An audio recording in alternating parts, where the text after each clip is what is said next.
呢個頻道專講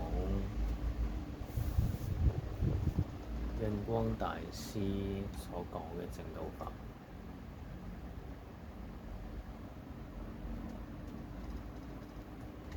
如果你係念佛嘅人，不妨喺下面留個言。如果你唔係食齋、唔係信佛、唔係念佛嘅人，呢個影片就未必適合你啦。今次講一個工作上有煩惱嘅話，點樣解決？我哋答呢個問題之前，先講咗個故事先，一個人物嘅故事。以前喺清朝嘅時候，有個僧人叫樹庵。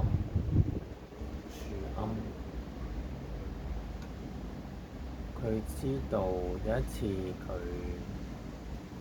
領悟到，如果要改進自己，就只能靠自修啦。而自己係一個冇學問嘅人，咁讀書又唔啱佢喎，咁點算呢？跟住佢就諗到，佢聽人講念大悲神咒，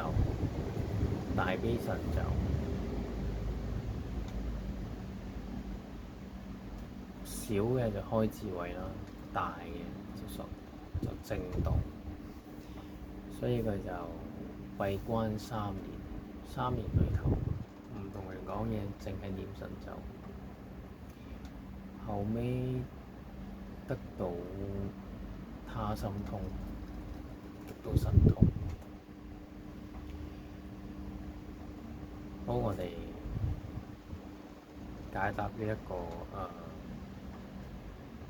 其實我唔應該話解答，應該話以淨土法門嚟講，以印光大師所嘅教誨嚟講，點樣去處理工作上嘅煩惱？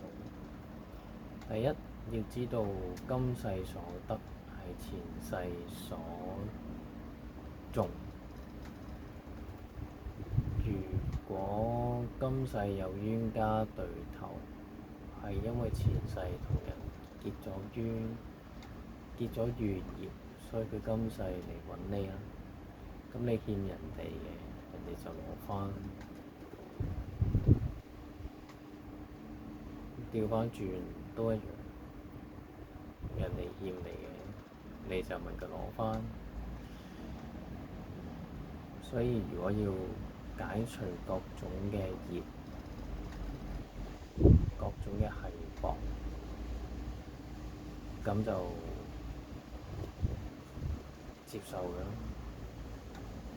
解開佢。如果係冤冤相報，咁就無有了期啦。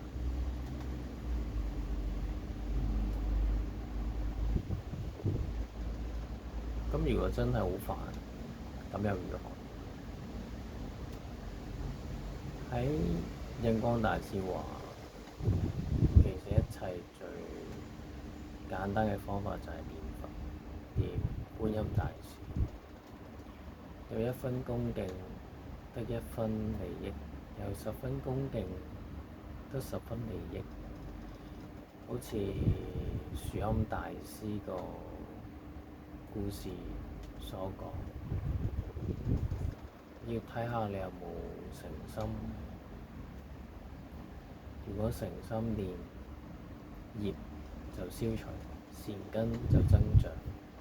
咁個問題